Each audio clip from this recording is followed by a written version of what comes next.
ॐ नमः शिवाय।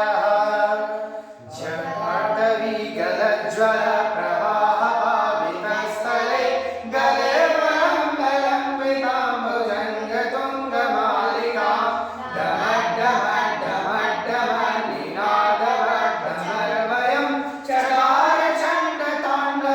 तनोतु नः शिव शिवं। जटाकटाः सम्भ्रम विलोलवीचिवल्लरी विराजमानमूर्धने धगद्धगद्धगज्ज्वलल्ललाटपट्टपावके किशोरचन्द्रशेखरे रतिप्रतीक्षणं मम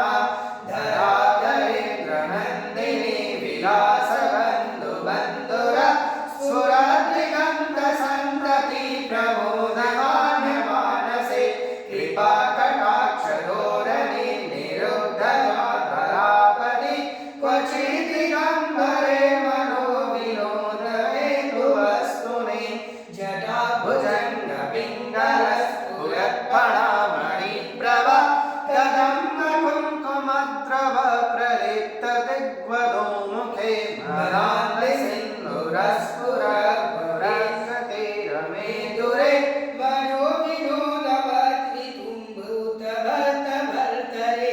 सहस्रलोचन प्रवेतसे सलेखशेखर प्रसूनधूलिगोरिणि विदूषाङ्गभुजङ्गराजमालया निबद्धजाटजुष्टकं शिराचिराय जायतां चकोरबन्धुशेखर ललाटचत्वरज्ज्वल सनन्दया स्फुलिङ्गः नवीकपञ्चसायकं नमन्यनायकं सुधामयूखलेखया विराजमानशेखरं महाकालिशम्पदे शिरोजटालमस्तु नः करालबालपट्टिका धगद्धगद्धगज्ज्वल धनञ्जयाहुते कृत प्रचण्ड सञ्चसायके धराधरेन्द्रनन्दिनी द्विजाग्रचित्रपत्रक प्रकल्पनकशिल्पिनी त्रिलोचने रतिर्मम नवीनमेघमण्डले निरुद्धदुर्धरस्फुरत् कोनिशेथिनीतम प्रबन्धबन्धकन्धर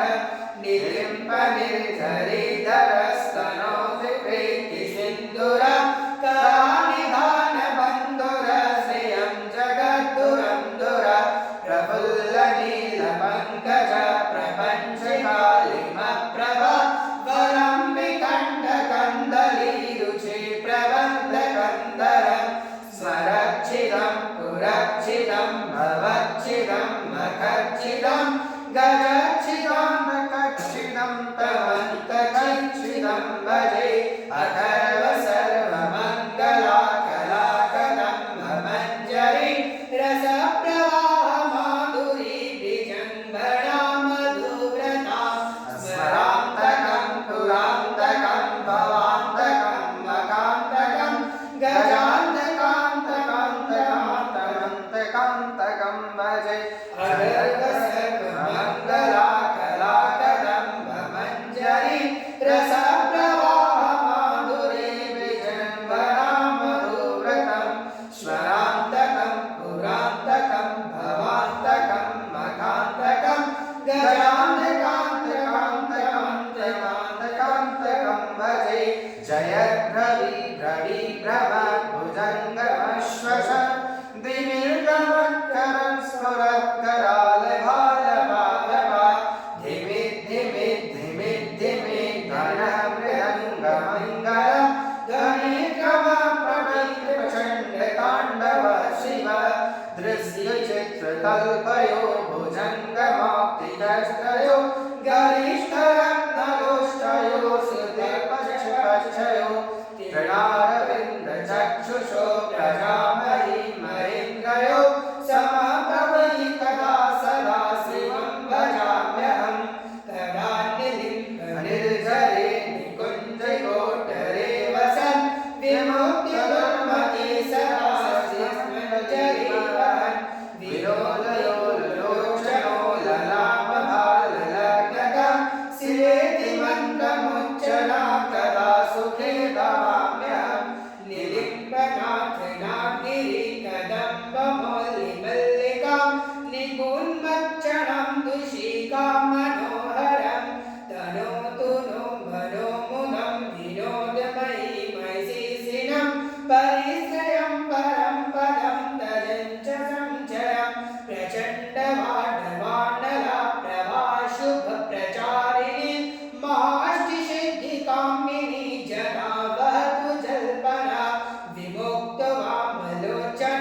कालिकाः कालिकध्वनि शिवेति मन्त्रभूषगो जगजाय जाय जायतम् इमं हि नित्यमेव मोक्तमोक्तमोक्तस्वं पठेन् स्मरेण प्रणुरो विस्फुटिति सन्ततं हरेर्गुरो सुभक्तिमासु याति नान्यथागतं विमोहनं जलेनं सुशङ्करस्य चिन्तनं पूजावसाने संवेदस्वगृहीतं